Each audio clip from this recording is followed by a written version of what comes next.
Hey, it's Matt Pinfield. I'm here with Justin Chancellor from the band Tool, and I'm so happy to announce the second leg of the tour that's coming up right in the beginning of the winter. They've added a bunch of dates, and we're going to talk about that right now. Justin, Matt, first of all, it's great to see you, and I love your Fiction hat. I just wanted to tell you Thank you.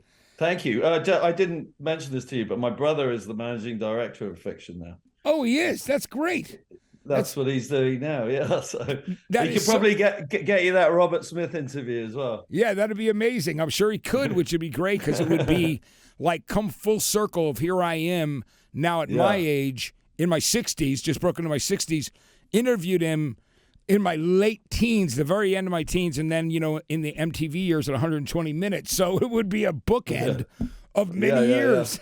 Well, he can hook you up. Yeah, I'm gonna have to have him hit I would love to get that done. But I gotta tell you, Justin, man, it is so great to see you. The Tool shows this past summer were phenomenal. I mean, it was so great to see you guys.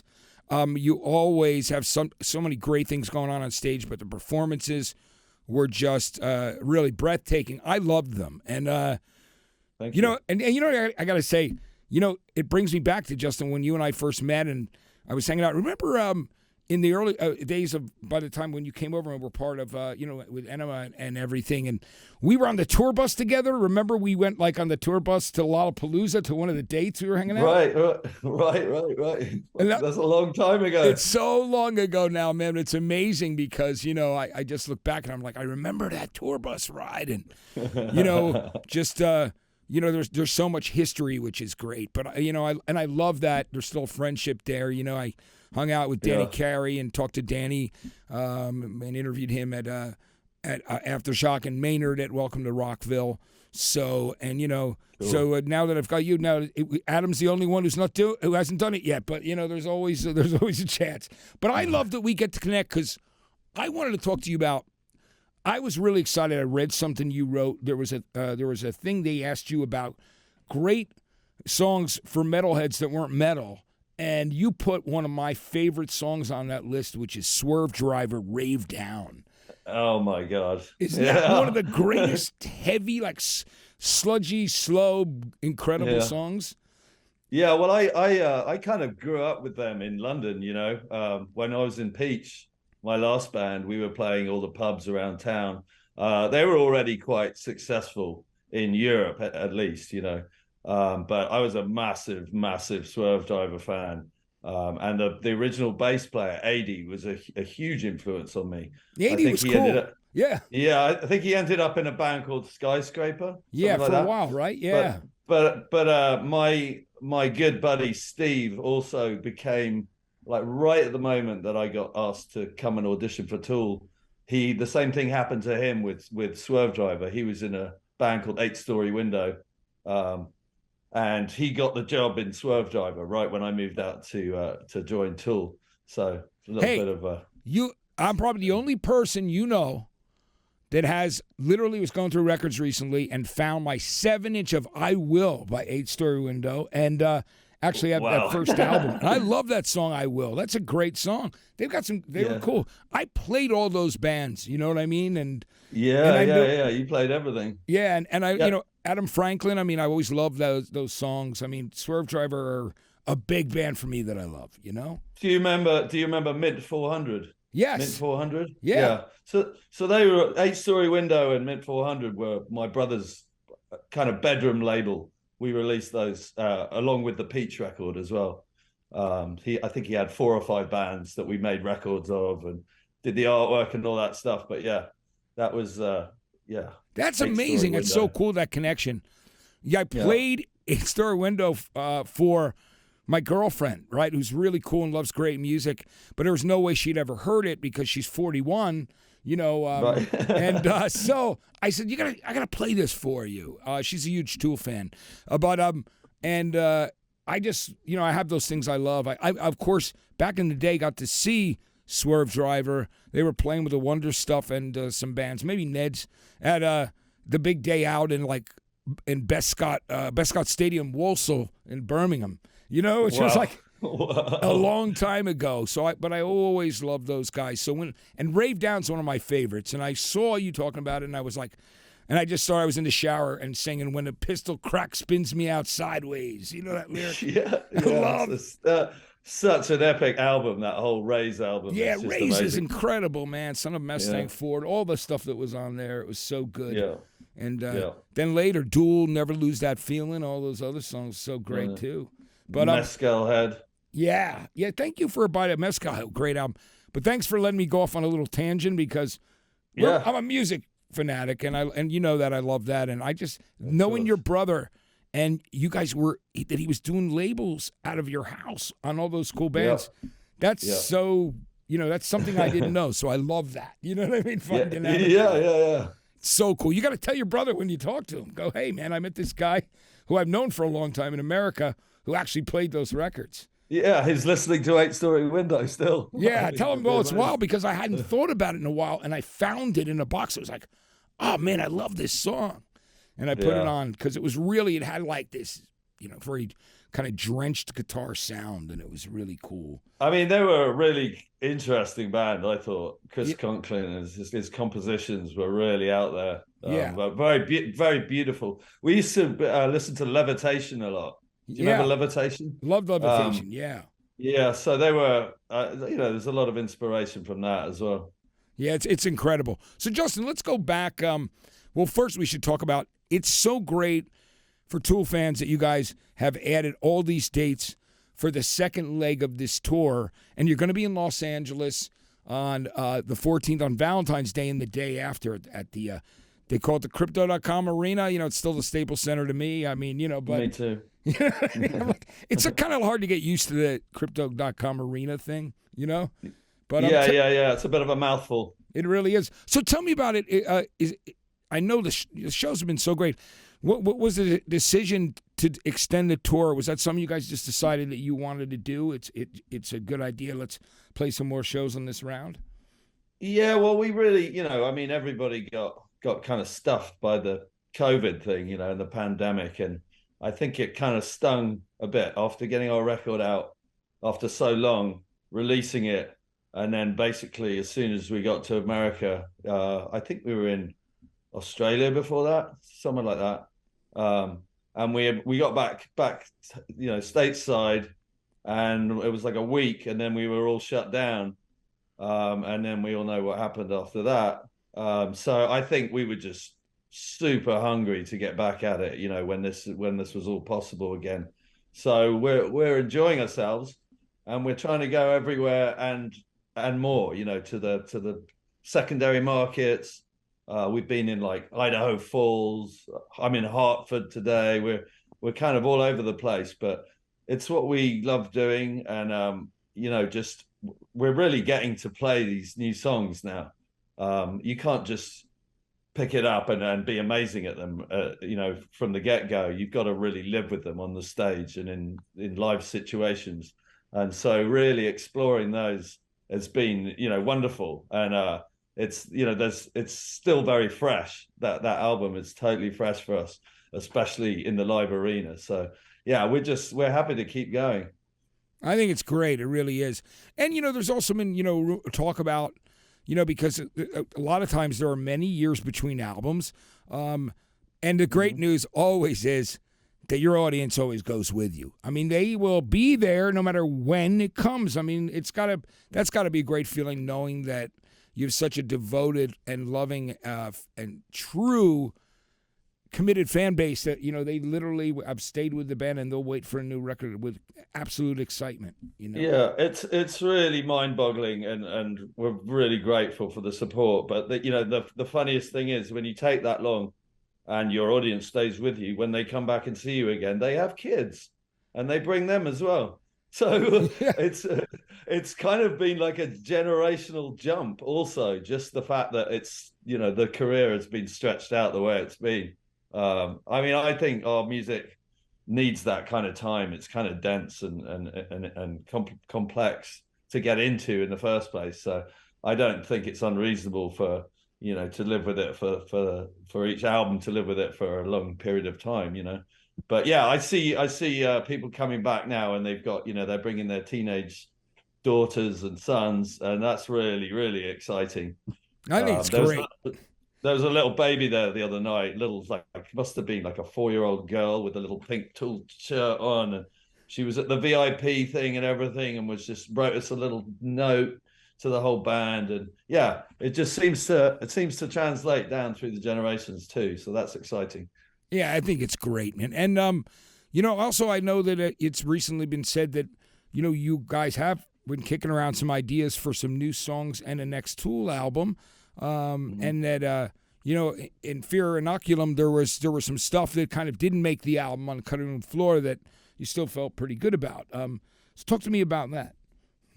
Yeah, well, we've actually had a stab at getting some ideas going again, and we're constantly coming up with new stuff as well. So that's always exciting. But when you got a fresh idea, you're always excited to play it to the other guys.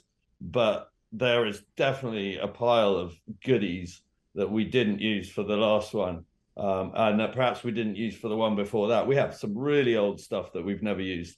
Often it's little pieces, and the cool thing about that is you carry them all the way through, and at some point they connect with something else. It might be, it might take coming up with a whole new idea to find a home for this old riff or rhythm that we had, that we'd never been able to kind of find a home for. So that's kind of the way it all comes together. It's like a combination of using all those old things and then like coming up with new stuff all the time as well, and just to keep hitting it with the new stuff and see what sticks. So I mean, we're busy, but I'm sure by next year, by the time we're done touring, we're going to be hungry to get at this new stuff. And being that we're all moving on in years a bit, we're not going to be taking that long again. You know what I mean? It's kind of an impossibility. So yeah, we'll when we do get back at it, we're going to try and kick along a bit quicker. Yeah, I mean, it blows my mind when I think about it. You talk about the getting on in years. Me having known you guys, and for it's going on 30 years, and just like Maynard, remembering when Devo, his son, was a little boy, baby, yeah. And now he's like he's this smart adult. He's doing it's just yeah. I saw him the other day actually. He's great. How old is he now? He's like is he 20? He's got to be 27 or something like that, maybe. Yeah, I don't know. It's amazing. But he's a great kid, and he's super smart. But that doesn't surprise me at all. What I mean? And he's yeah, it's great. So Justin, I got to talk to you before we wrap too. I want to ask you, talk to me about the music you loved growing up, and the thing that actually made you want to pick up and play the bass. I was always curious about that because, every person, every member of Tool is so important, and what their contribution has so much to do with what makes this sound so special and work with. You're talking about those complexities, and it's the thing that I think draws fans in. But I'd love to know, like, the younger you grew up, was Kent where you grew up, or was it like where you born there? Yeah. I was born in Kent. I grew up there. My stepfather was in the army, so we did move to some other places. But I basically grew up in Kent for the early part of my life, and my parents had some records. They had not a massive collection, but I think Buddy Holly was one of the first things that really like turned me on to I don't even know if you call it rock music, but like the guitar stuff on that really made me want to play a guitar when I was pretty young. And then just generally everything else, I was just fascinated by I'd always look at the covers of the records and put it on, and just fascinated by these people were making this music that's coming out of these characters that were on the covers, and I mean, all of it. I loved the Neil Diamond live album, Hot August Nights. I thought it was amazing. I listened to it all the time, and just everything kind of led me to want to play guitar initially, basically. And 8 years old, I got a guitar for my birthday, and started taking some lessons and stuff. But the reason I played bass was that I went to a boarding school, and the music teacher was really amazing, a guy called Tony Pape. And he, every school, a lot of schools have a school orchestra, but he had created a school rock orchestra. So there was not just the classical side of music that you could be involved in, but there was actually a rock band, but on the scale of an orchestra with like 3 guitar players, violins, trumpets, 6 guys singing, no one's voice had broken yet. And we were doing all these songs that he loved, like Simon and Garfunkel and, Band on the Run, stuff, songs like that. And basically, when I first joined the band, I wasn't quite up to scratch with the guitar playing because these 3 other dudes were like 2 years older than me, and they were all like pretty ripping already, So the teacher basically said to me, would you like to try the bass? And he put a bass around my neck. And that was it, really. I fell in love with it immediately. I got to stand next to him, being the leader of the band. He was playing a piano, and I'd stood right next to him. I was like his wingman, Yeah. And I just felt like it's not everyone wants to play the bass, So it felt like my thing, and it kind of gave me an identity at that time in life when you're pretty young. You're like searching for things. So yeah, that's really how it all started. That's great. I love, Buddy Holly was a big thing for me when I was a kid too, because there was this whole resurgence of like classic 50s rock and roll and 60s. And I love those because the songs were just so good. The playing, the energy. I mean, and they were such well-structured, great songs, right? But I love that you mentioned, amazing. It's amazing that you mentioned Hot August Night, Justin, because someone else was on the show recently and brought that album up. Literally, a musician in rock said, "Yeah, I loved Hot August Night when I was a kid," and it was filmed. Cool. Of course, it was recorded down the street from here. It's at the Greek, not far away. So it's it's a pretty amazing thing, and I love to give. That's crazy. I completely forgot that it was recorded at the Greek. That's really kind of cyclical for me, I guess, because that's living in LA now. It's all come full circle. Yeah, it's amazing. I got to hang with Neil Diamond a couple times, and it was one of the craziest things was I was in Dublin, and I was at a party. He was playing the same weekend at Kings of Leon, and some people were playing Slane Castle, and his handler came out to me and said, "Neil would like to talk to you in the back patio." And I went back there, and he was smoking a joint with Caleb and Nathan from Kings of Leon because he likes me. He's the original Brooklyn hipster because you remember his pictures of him with his collar up and his guitar. Yeah. I mean, the hair. He had the real rocking hair and the leather jacket on that album cover. I used to aspire to that for sure. Yeah, and he was a great songwriter. I mean, the guy. So what a nice guy. I had questions for him, about real early stuff. And, and he was really friendly and generous and open about telling me the stories about how the mob and everything that was going on back then, with his original record company. And so he was a cool guy, but I just thought you'd appreciate hearing that story because he was really cool. But and also the fact that another rock person, a musician, came in recently and said to me, talked about how Hot August Night was a big part of their childhood. So I love that. And the school thing, it's amazing how people in our lives, because of, when you're young like that, how much that can have an effect on your future and the direction you go in and how fortunate. Yeah, I knew that he was really saw that I wanted to play music, and I was learning guitar, and he sort of, it's the best he could do for me was like, okay, well, let's try this. And, I felt really taken care of by him, and I've always thought about him as a great inspiration in my musical career. Is he still alive? I mean, I know. And did you ever get to run into him? I haven't caught up with him again. I believe he is, but I haven't gone there. Well, you've been all over, and your life's taking you in so many different places. But it's great, though. I think it's very. Well, if you're listening, Tony, give me a shout. Yeah. Hey, you never know, because if he's searching for you online when this is also released as a stream too, it'd be great. It's so cool, though. I mean, I know that means a lot to him. Justin, I love this. I'm really excited about these shows and about the prospect of the new stuff coming out. I mean, your live shows, just every tour is absolutely brilliant and gives people something new. And and I love the fact also that it's never been, orthodox, cut and dry. You always do things your own way as a band, and I think that's why people, you're so endearing to so many people, and why they love the band and the music. Well, the last question was, how much did you love seeing when those young kids were doing Tool songs, online? Oh my God. Amazing. Every single time. I think there were probably like 5 different versions of like 46 and 2, maybe. 46 and 2, yes. Yeah, so just like different groups of people coming through, like it was fully on the curriculum at that school, like each year, the different group of people did it.